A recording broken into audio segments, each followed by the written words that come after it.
Also setting goals. It's so important to just do incremental goals, not break yourself. You know, a lot like I think someone said like I'm gonna make $1 billion with no plan, right? It's just like you're never gonna start, right? But like changing like I like the 900,000 to 300,000 a year. That's like a very attainable goal, and he sounds like he's got action steps that lead up to that. You know, so there's like a great book, The Winner's Effect, where they put these boxers in fights that are just their opponent is a little bit better than them, and they get better and better and better, versus putting someone that's a lot better than them and they get smoked and then they just quit boxing altogether. So it's so important to have like you know, ambitious goals but achievable incremental goals, not just breaking yourself with some arbitrary large number. Yeah.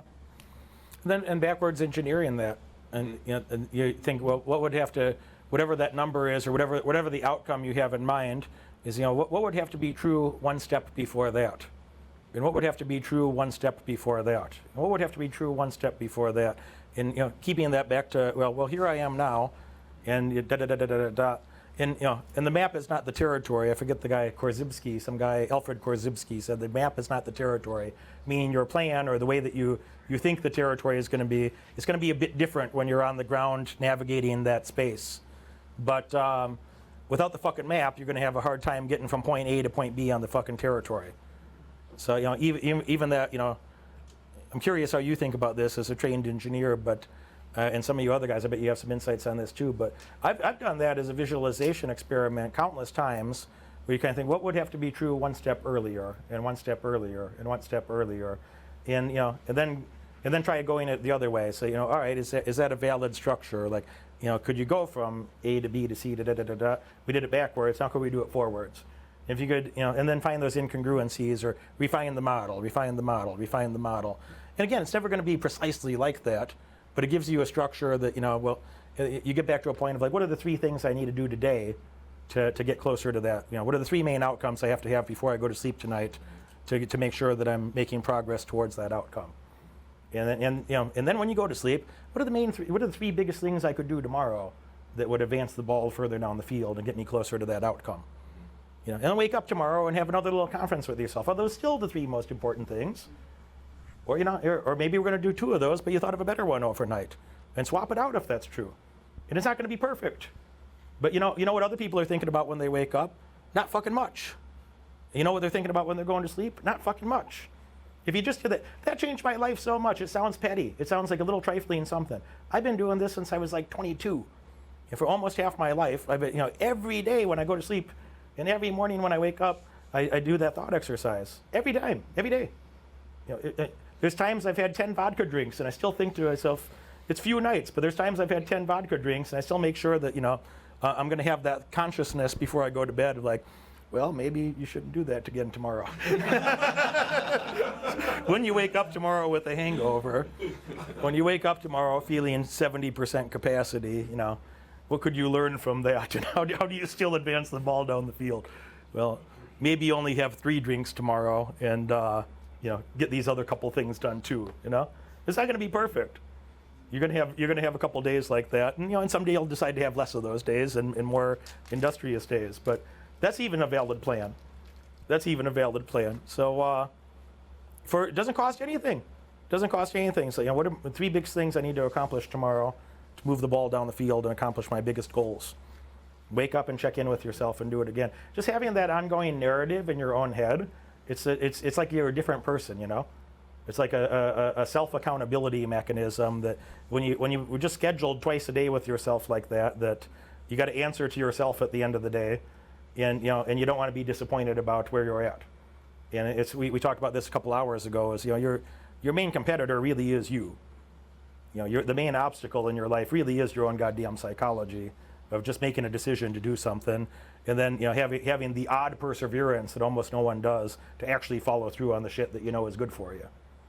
And I don't think I'm a pretty independent person, but even I crave that. Even I enjoy being around other people that are that way. So I imagine most people like that even more than I do. I think it's fantastic, and I bet most people like it even more than I do, that it just helps. You can't be surrounded by a bunch of high performers, a bunch of very smart people, and then not show up, you know? You can't be surrounded by people. You won't be for long. If you have a bunch of high quality people around you and you're not fucking showing up and contributing consistently, that won't last for long.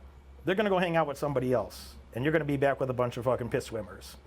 So it makes you hold yourself to a higher standard. And even sharing goals with your friends, it makes you hold yourself to a higher standard. So both internally and externally, not even in a cocky way, just like, I'm going to work on this and this and that, and blah, blah, some things I've been thinking about, blah, blah, blah, This is good, I did that.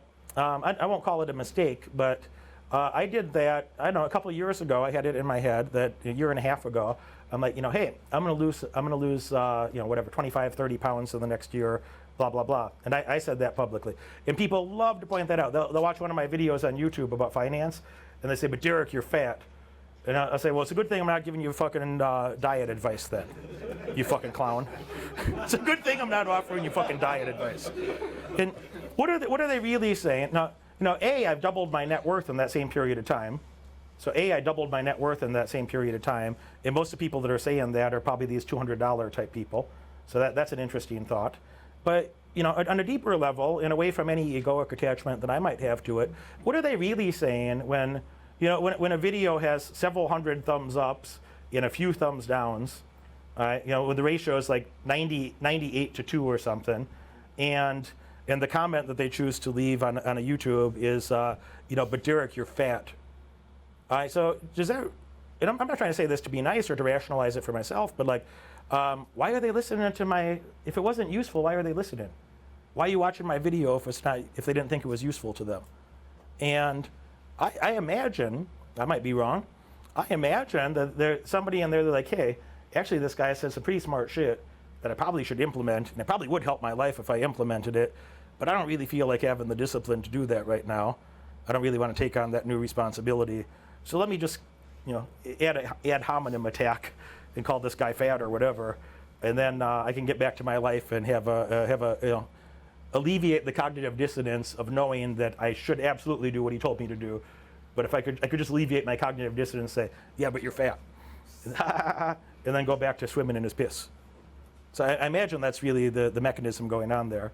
And then I think to myself, well, and sometimes those things are prefaced like, Derek, I'm a big fan, and I really like your shit, and you really help my life a lot, but you're fat. Totally true. Totally true. I don't even delete them. You can go to YouTube and read them. I don't even delete these comments. Because I just think anyone who's smart, that like anybody that watched the video, they watched whatever video came out and then read the comments, I'm just like, I don't think it's alienating to the type of people that I want to be around. I'd be like, all right, bro, but I'm not giving you diet advice. I'm not pretending to be a fucking swimsuit model. Thankfully, my ab, I only have one. Thankfully, my ab is actually quite strong. I was just working out with Brandon Carter just last night in the gym here, so my ab is doing quite well. Thanks for your curiosity. And I could leg press 1,100 pounds 11 times, 500 kilos. I could leg press that 11 times in my 40s. I went to Ivy League schools. I went to the best schools. I had great mentors. I made a lot of fucking money, and I'm going to make a lot more. I helped a lot of other people make a lot of fucking money. I'm going to help them make a lot more. 15 other things I did. And that's the one thing that, but you're fat. But you're fat. And a couple of reasons I dwelled on this is like, you really got to be happy living your own life, because there's nothing you could do, guys. There's nothing you could do. It's like, if you had $200 billion, somebody's still going to make fun of Jeff Bezos, which I'm not a huge fan of the guy actually as far as some of his political views, but God damn it, he didn't accidentally get $200 billion. You can't say but he's stupid, or but his choice in mistress wouldn't be my choice in mistress, or it's, you could poke at the guy, but but there's $200 billion fucking dollars, that didn't happen accidentally. So I don't know, I think all of us make those little things is you want to discount somebody else. Like when you hear something that makes you self-conscious that, yeah, probably I should do that thing, but then you have that little cognitive dissonance, and well, you could choose to, you don't have to enjoy those words, but well, is there a truth there? Is there a truth there?